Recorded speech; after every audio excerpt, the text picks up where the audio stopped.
Assalamualaikum warahmatullahi wabarakatuh. Apa kabarnya anak-anak hari ini? Semoga sehat selalu ya. Anak-anak, kali ini kita akan belajar tematik kembali, yaitu tema 8 subtema 3, aturan keselamatan di perjalanan. Pada pembelajaran 1, 2, dan 3. Pembelajaran pertama. Hari Minggu, Udin dan teman-teman berlibur ke Pantai Ancol. Mereka berangkat menggunakan bus pariwisata. Berlibur ke pantai ada aturannya. Nah, di sini ada sebuah gambar dan teks percakapan. Silakan anak-anak simak dengan baik-baik ya. Ibu guru, dengarkan aturan yang ibu sampaikan ya nak. Anak-anak harus mematuhi aturan perjalanan kita. Ada yang tahu mengapa kita harus patuh pada aturan? Udin, tahu Bu, agar kita selamat dalam perjalanan. Selanjutnya, selamat pula kembali rumah masing-masing.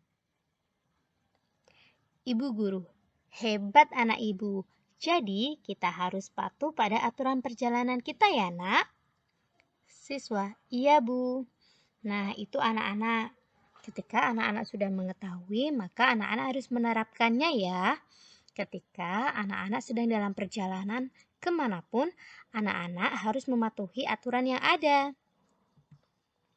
Sekarang coba kita kerjakan bersama-sama ya. Apa isi percakapan pada halaman sebelumnya?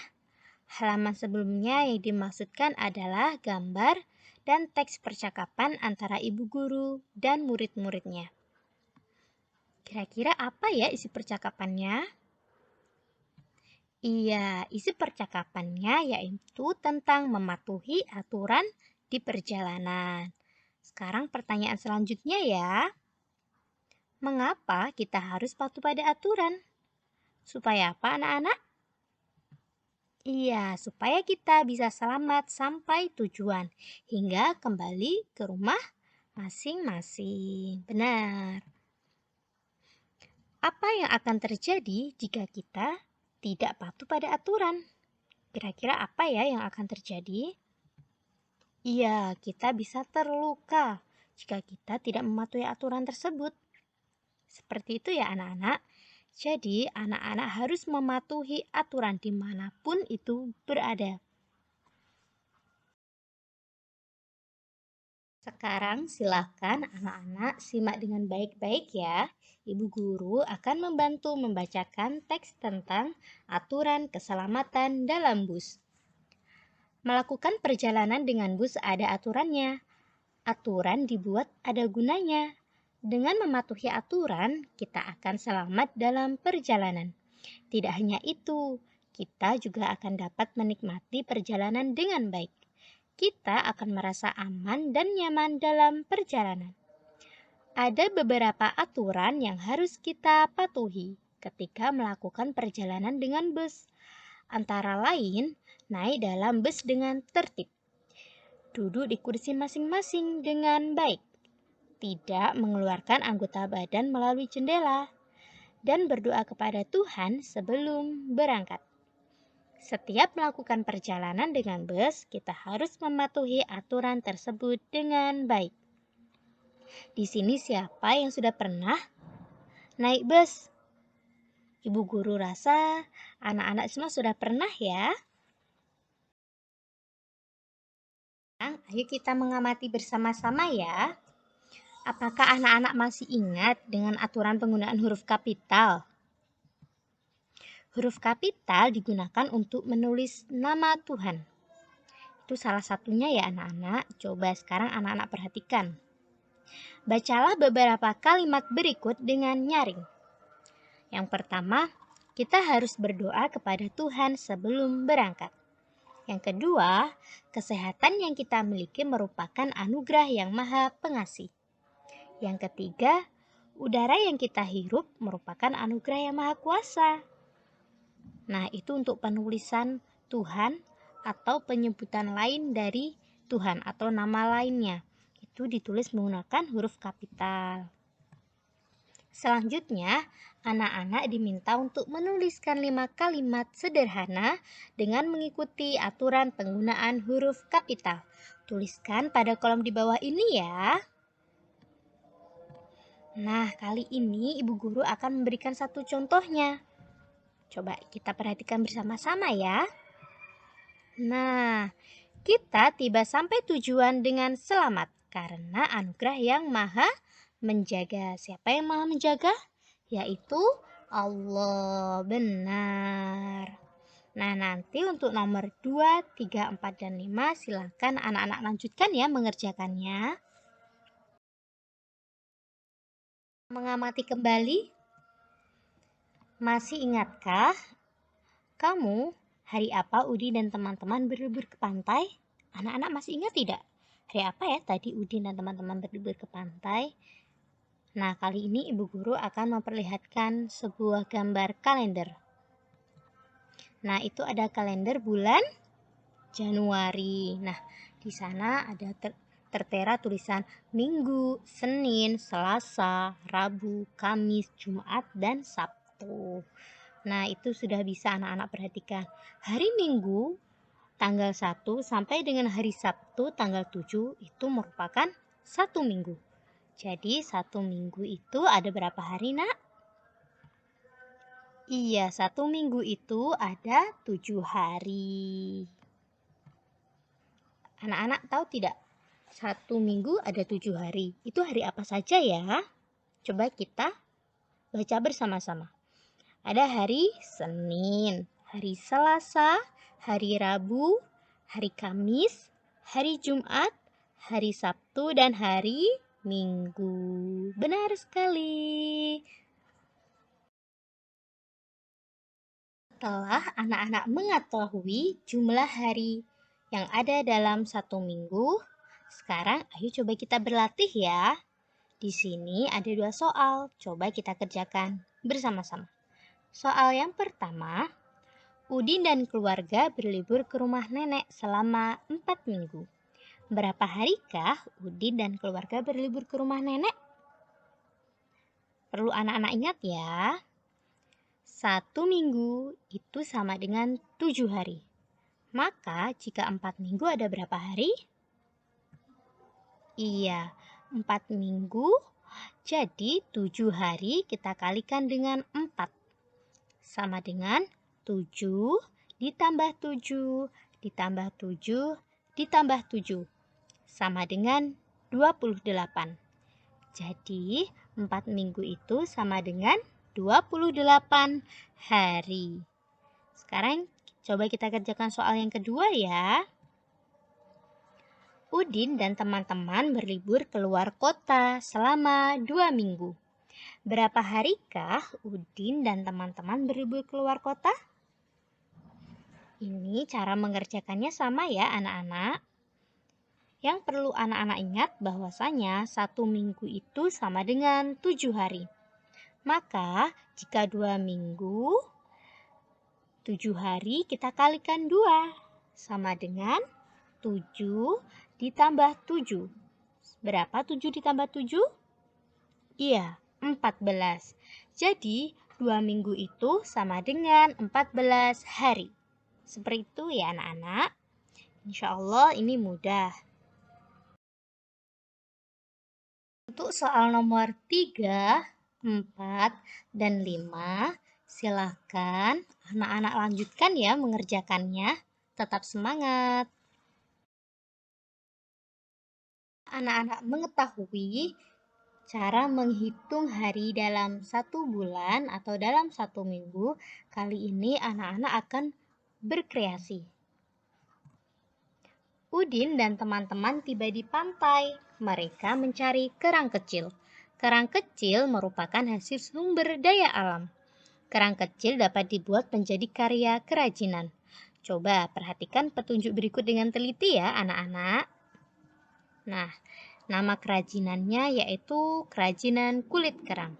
Adapun bahan yang dibutuhkan, yang pertama kulit kerang, yang kedua ada kain flanel, yang ketiga kertas, yang keempat lem, dan yang kelima ada bingkai. Sedangkan alat yang dibutuhkan ada gunting, pensil, dan penghapus. Berikut cara mengerjakannya atau langkah kerjanya. Yang pertama, anak-anak diminta untuk membuat pola gambar dasar pada kertas. Kertas putih tadi ya anak-anak.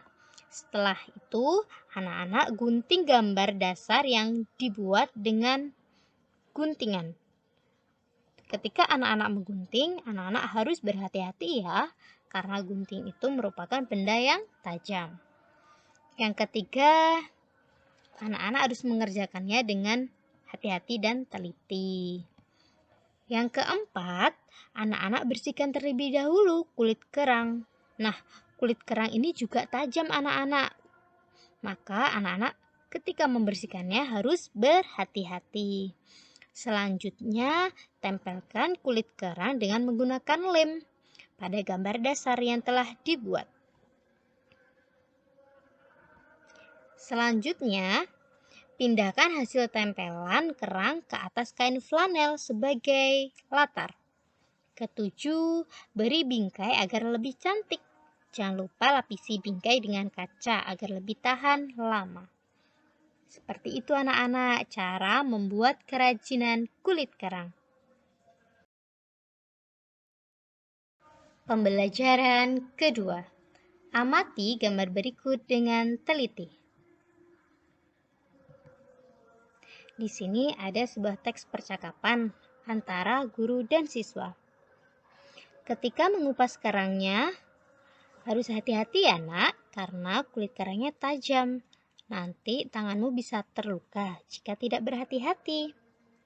Siswa, iya terima kasih Bu, kami akan berhati-hati. Udin dan teman-teman belajar membuat kerajinan dari kulit kerang. Udin dan teman-teman belajar dengan rukun.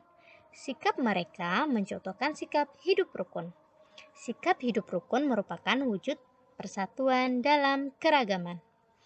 Misalkan ketika anak-anak bekerja sama atau bekerja kelompok di sekolah mengerjakan sesuatu atau sedang membuat kerajinan tangan, itu juga merupakan perwujudan dari hidup rukun untuk mewujudkan suatu persatuan dalam keberagaman. Berikanlah 5 contoh kegiatan belajar yang pernah anak-anak lakukan bersama teman-teman. Nah, kemudian anak-anak diminta untuk menuliskannya pada tabel berikut ini ya. Nah, ini sudah ada contohnya. Kegiatan belajar yang mencerminkan persatuan dalam keragaman.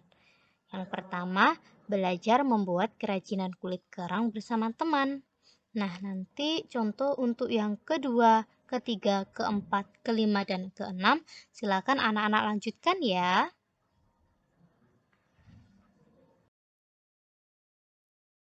Membaca. Ayo kita baca bersama-sama ya teks berikut ini. Udin dan teman-teman tidak hanya belajar membuat kerajinan, mereka juga bermain di pantai. Udin dan teman-teman melakukan lomba jalan dan lari di pantai. Ibu guru menjelaskan aturan dalam bermain. Bacalah teks berikut dengan lafal dan intonasi yang tepat. Mari kita baca bersama-sama ya. Aturan bermain lomba jalan dan lari di pantai. Udin dan teman-teman bermain di pantai Ancol. Mereka bermain lomba jalan dan lari di pantai. Udin dan teman-teman dibagi ke dalam beberapa kelompok. Sebelum bermain, Udin dan teman-teman mendengarkan aturan bermain lomba jalan dan lari di pantai. Adapun aturannya, yang pertama, anak-anak dibagi ke dalam beberapa kelompok. Buat garis pembatas lintasan antara lari dan jalan secara bergantian. Berdirilah berbaris tepat di belakang garis pembatas. Dengarkan aba-aba dari gurumu ya. Yang kelima, bunyi peluit pertama. Lakukan gerakan berjalan dengan cepat hingga garis pembatas berikutnya. Bunyi peluit yang kedua, lakukan gerak berlari hingga garis pembatas berikutnya. Bunyi peluit ketiga, berhentilah dengan sempurna. Dan yang kedelapan, siapa yang paling cepat sampai di garis pembatas terakhir, dialah pemenangnya. Setelah anak-anak mengetahui aturan lomba jalan dan lari di pantai, sekarang anak-anak diminta untuk menemukan huruf kapital yang ada di dalamnya. Anak-anak masih ingat kan dengan aturan penggunaan huruf kapital? Coba perhatikan kalimat berikut ini ya. Udin dan teman-teman bermain di pantai Ancol. Nah, huruf kapital juga digunakan pada awal kata nama tempat. Perhatikan contoh berikut ini. Keluarga Siti berlibur ke Danau Toba. Yang kedua, Benny dan keluarga menyeberangi Selat Sunda dengan kapal. Nah, sekarang anak-anak diminta untuk menemukan kesalahan pada kalimat berikut yang sesuai dengan aturan penggunaan huruf kapital yang benar. Yang pertama, Lani dan teman-teman mengamati letak Selat Malaka pada peta. Kira-kira penggunaan huruf kapital yang tepat seperti apa? Iya, penggunaan huruf kapital yang tepat yaitu ada pada kata selat dan Malaka. Selanjutnya, Sungai Kapuas adalah salah satu sungai terpanjang di Indonesia. Nah, untuk Kapuasnya itu, karena itu nama tempat, maka harus ditulis menggunakan huruf kapital. Untuk kalimat nomor 3, 4, dan 5, silakan dilanjutkan.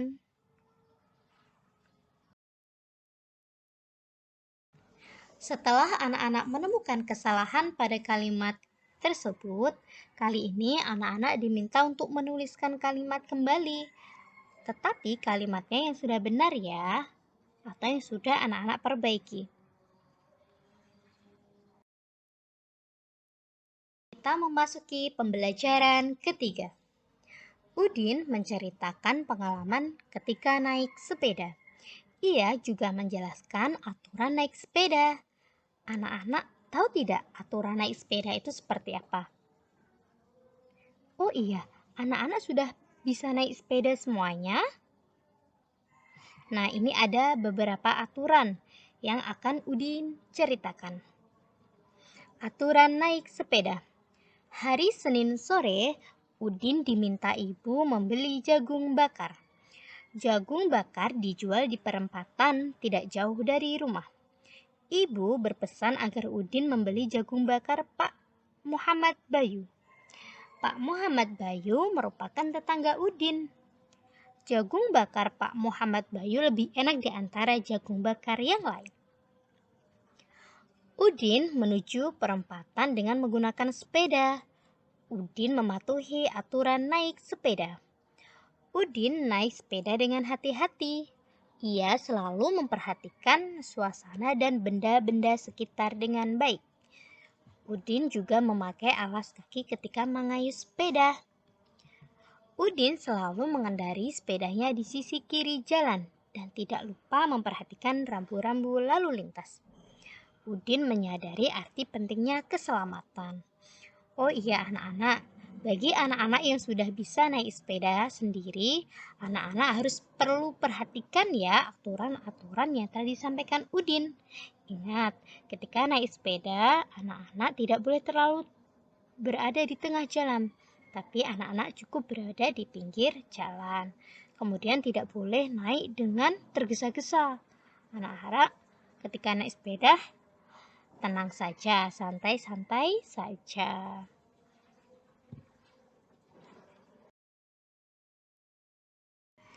Masih ingatkah anak-anak dengan aturan penggunaan tanda titik? Sekarang coba anak-anak perhatikan kalimat berikut ya.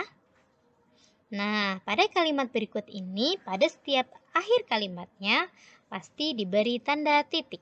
Mengapa demikian? Karena tanda titik itu digunakan di setiap akhir kalimat. Sehingga setiap akhir kalimat harus diberi tanda titik. Tanda titik juga digunakan pada akhir singkatan atau nama orang. singkatan nama orang ya. Perhatikan denah rumah Udin, Lani, Meli, Edo, Siti, dan Beni berikut ini. Nah, ini gambar denahnya anak-anak. Kira-kira rumah Udin itu berada di jalan apa anak-anak? Rumah Beni ada di jalan apa? Di situ tertulis dengan jelas ya. Nah, anak-anak di sini diminta untuk menuliskan alamat rumah Udin dan teman-teman berdasarkan denah yang anak-anak amati. Yang pertama, perhatikan penggunaan tanda titik yang benar. Ini sudah ada contohnya satu anak-anak, yaitu rumah Siti yang terletak di Jalan Ahmad Hakim. Benar sekali. Nanti untuk nomor 2, 3, 4, 5, dan 6 silakan anak-anak lanjutkan ya mengerjakannya. Apakah anak-anak masih ingat ketika ibu meminta untuk Udin membeli apa? Iya, meminta untuk membeli jagung bakar. Nah, ini ada teks percakapan antara penjual dan Udin ya. Udin bertanya, "Berapa harganya, Pak?" Penjualnya menjawab, 5.000, Nak. Apa isi gambar yang kamu amati? Apa anak-anak? Iya, Udin yang sedang membeli jagung bakar. Sekarang, nah ini jagung bakar itu kira-kira apa saja sih makanan yang dapat dibuat dari jagung bakar? Selain jagung itu direbus, jagung itu bisa dibakar, bisa diolah, dimasak menjadi dadar jagung. Kemudian ternyata kulit jagung itu juga dapat dimanfaatkan loh anak-anak. Nah, kulit jagung itu dapat dibuat menjadi karya kerajinan. Kulit jagung yang dapat digunakan adalah kulit jagung yang sudah kering ya. Apabila kulit jagungnya masih basah, maka anak-anak jemur terlebih dahulu. Nah, ini jadi kulit jagung yang sudah kering, anak-anak buat pola menggunakan pensil, setelah itu digunting polanya sehingga membentuk gambar-gambar yang sesuai anak-anak inginkan. Nah, ini misalnya ada gambar kucing, bebek, ayam, ada daun, ada ikan. Seperti itu. Ketika anak-anak membuat kerajinan tangan dari kulit jagung, ada pun bahan dan alat yang perlu dibutuhkan. Yang pertama ada kulit jagung yang telah kering, ada lem, kertas karton, pensil, gunting, penggaris, dan penghapus. Selanjutnya langkah-langkahnya, yang pertama siapkan alat dan bahannya ya. Yang kedua, gambarlah pola tertentu sesuai keinginan anak-anak. Yang ketiga, guntinglah pola yang telah anak-anak gambar dengan rapi. Kemudian tempelkan pola gambar yang telah anak-anak gunting pada kertas karton dengan menggunakan lem. Lalu gambar telah siap untuk dipajang. Setelah anak-anak mengetahui cara membuat kerajinan dari kulit jagung, kali ini apakah anak-anak masih ingat hari apa Udin membeli jagung bakar? Atau anak-anak masih ingat tidak berapa hari dalam satu minggu? Coba amati ya. Satu minggu itu ternyata ada 7 hari. Sekarang coba anak-anak, mari kita kerjakan bersama-sama. Beni dan keluarga berlibur ke Danau Toba selama 14 hari. Berapa minggukah Beni dan keluarganya berlibur? Nah, jika 7 hari itu sama dengan 1 minggu, maka 14 hari itu sama dengan 2 minggu. Cara mengerjakannya, 14 kita bagi 7. Sama dengan 14 kita kurangi 7, kita kurangi 7. Sama dengan 2. Jadi, 14 hari itu sama dengan 2 minggu. Seperti itu ya. Untuk soal nomor 2 dan 3, 4 dan 5, silahkan anak-anak lanjutkan ya mengerjakannya, tetap semangat. Alamin, pembelajaran kita pada hari ini sudah selesai. Semoga apa yang Ibu Guru sampaikan mudah difahami oleh anak-anak. Dan semoga ilmu yang kita dapatkan pada hari ini dapat bermanfaat di dunia dan akhirat. Marilah kita akhiri pembelajaran pada hari ini dengan membaca doa kafaratul majlis bersama-sama. Sikap berdoa, tangan diangkat, kepala ditundukkan, berdoa mulai. Subhanakallahumma wa bihamdika asyhadu an la ilaha illa anta astaghfiruka wa atubu ilaih.